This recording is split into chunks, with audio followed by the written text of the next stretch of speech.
আছো মই হিমাক্ষী সৰকাৰি ঘৰ দিয়াৰ নামত আপনাৰ পৰা ধন বিচাৰিছে নেকি যদিহে আপোনাৰ পৰা টকা বিচাৰিছে সৰকাৰি ঘৰ দিয়াৰ নামত তেন্তে আপুনি তৎক্ষণাৎ অভিযোগ কৰিব পাৰিব কিয়নো এটকাও নিদিয়াকৈ এতিয়াৰ পৰা লাভ কৰিবলৈ গৈ আছে সৰকাৰি ঘৰ মুখ্যমন্ত্ৰী ডক্টৰ হিমন্ত বিশ্ব শৰ্মাই স্পষ্টভাৱে উল্লেখ কৰিছে যে আপুনি গাঁও সভালৈ যাব লাগিব সৰকাৰৰ ফালৰ পৰা গাঁও সভা পাতিব আৰু সেই গাঁও সভাত উপস্থিত থাকিলে আপুনি লাভ কৰিব সৰকাৰি ঘৰৰ বাবে আপুনি এটকাও খৰচ কৰিব নালাগে এটকাও আপুনি কোনো ব্যক্তিকে দিব নালাগে সৰকাৰি ঘৰৰ নামত যদিহে আপোনাক ধন বিচাৰে তেন্তে আপুনি তৎক্ষণাৎ কৰিব পাৰিব অভিযোগ এই মুহূৰ্তত লৈছো সবিশেষ তথ্য আপুনি এটকাও নিদিব সৰকাৰি ঘৰৰ নামত যদি আপোনাৰ পৰা ধন বিচাৰিছে সৰকাৰি ঘৰৰ নামত ধন আপোনাৰ পৰা বিচাৰিছে নেকি যদি বিচাৰিছে তৎক্ষণাৎ আপুনি কৰিব পাৰিব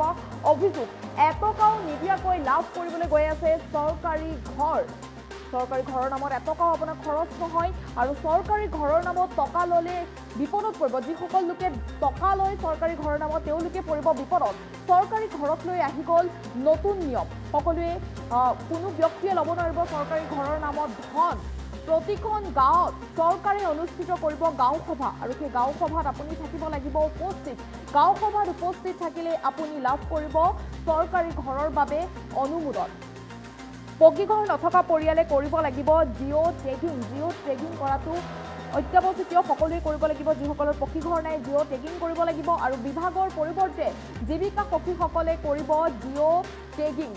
সেলফ জিঅ' টেগিঙৰ ব্যৱস্থাও কৰিছে চৰকাৰে এই সৰকাৰি ঘৰৰ নামত যদি এতিয়াৰ পৰা আপোনাৰ পৰা ধন বিচাৰে তৎক্ষণাৎ অভিযোগ কৰিব পাৰিব আৰু গাঁও সভাই অনুমোদন জনোৱাৰ পিছত ব্লক পৰ্যায়ত হ'ব অনুমোদন গতিকে গাঁও সভাত আপুনি উপস্থিত থাকিব লাগিব চৰকাৰৰ ফালৰ পৰা প্ৰতিখন গাঁৱে পতা হ'ব গাঁও সভা আৰু জিলা পৰ্যায়ত অনুমোদনৰ পিছত জনোৱা হ'ব ভাৰত চৰকাৰক মুখ্যমন্ত্ৰী ডক্টৰ হিমন্ত বিশ্ব শৰ্মাৰ বৃহৎ ঘোষণা মুখ্যমন্ত্ৰীগৰাকীয়ে এই কথাও স্পষ্ট কৰি দিছে যে আপোনাক যদি ধন বিচাৰে পকী ঘৰ দিয়াৰ নামত বা সৰকাৰি ঘৰ দিয়াৰ নামত যদি ধন বিচাৰিছে তেন্তে আপুনি এটকাও নিদিব যিসকলে ধন বিচাৰিছে আপোনাক তেওঁলোক পৰিব বিপদত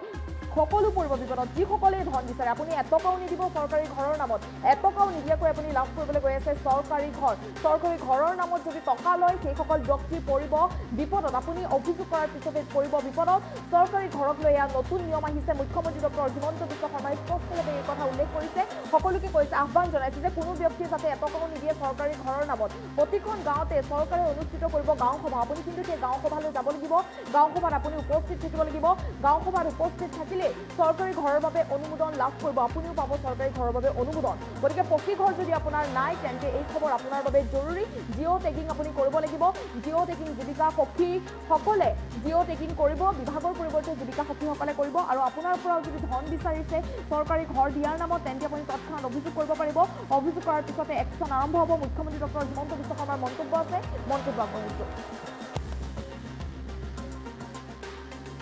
সাধাৰণতে গাঁৱৰ মানুহে আমাক আপত্তি কৰে যে পঞ্চায়ত আৰু গ্ৰামোন্নয়ন বিভাগৰ কৰ্মচাৰীসকলে 25-30 হাজাৰ টকা দাবী কৰে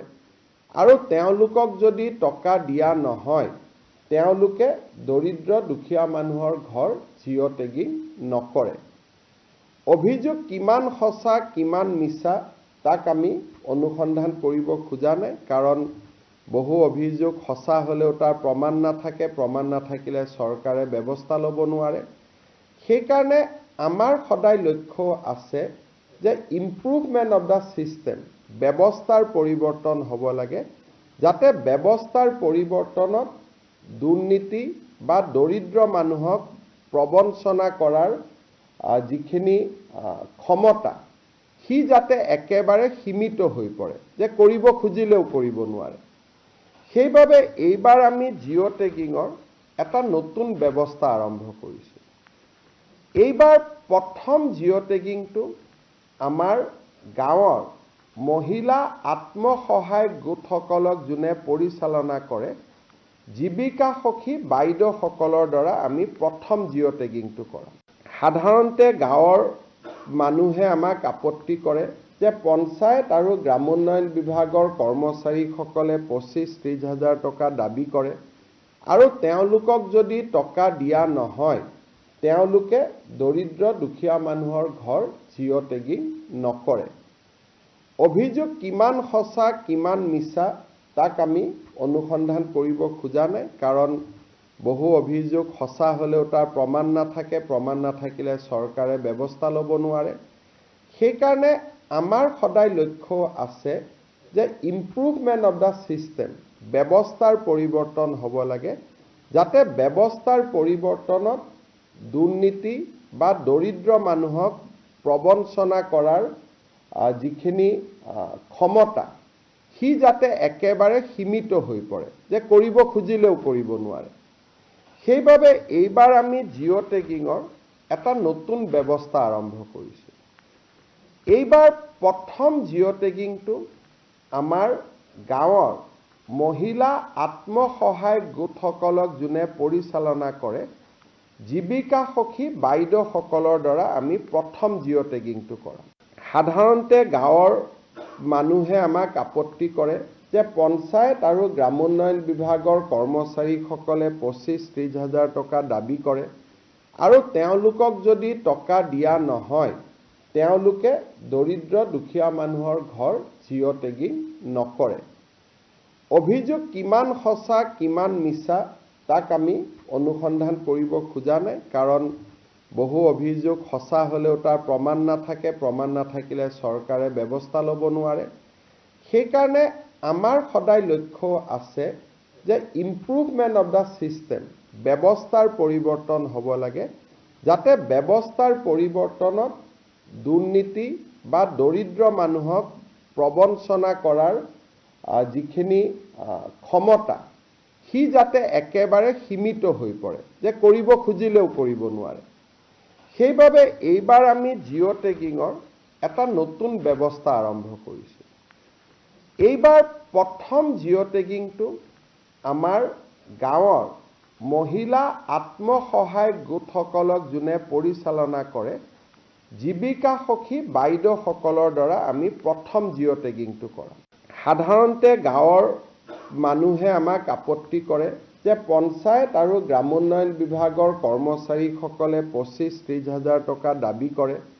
আৰু তেওঁলোকক যদি টকা দিয়া নহয়, তেওঁলোকে দৰিদ্ৰ দুখীয়া মানুহৰ ঘৰ জিঅ' টেগিং নকৰে। অভিযোগ কিমান সঁচা কিমান মিছা তাক আমি অনুসন্ধান কৰিব খোজা নাই, কাৰণ বহু অভিযোগ সঁচা হ'লেও তাৰ প্ৰমাণ নাথাকে, প্ৰমাণ নাথাকিলে চৰকাৰে ব্যৱস্থা ল'ব নোৱাৰে। সেইকাৰণে আমাৰ সদায় লক্ষ্য আছে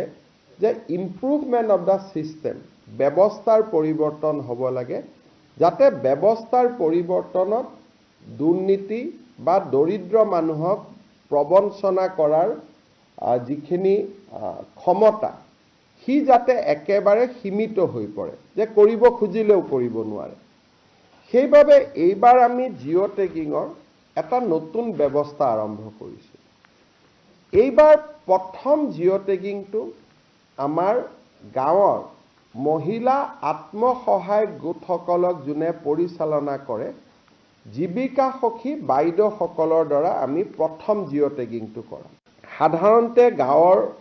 মানুহে আমাক আপত্তি কৰে যে পঞ্চায়ত আৰু গ্ৰামোন্নয়ন বিভাগৰ কৰ্মচাৰীসকলে 25-30 হাজাৰ টকা দাবী কৰে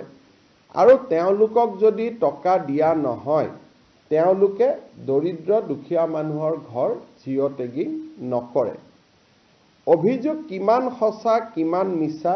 তাক আমি অনুসন্ধান কৰিব খোজা নাই, কাৰণ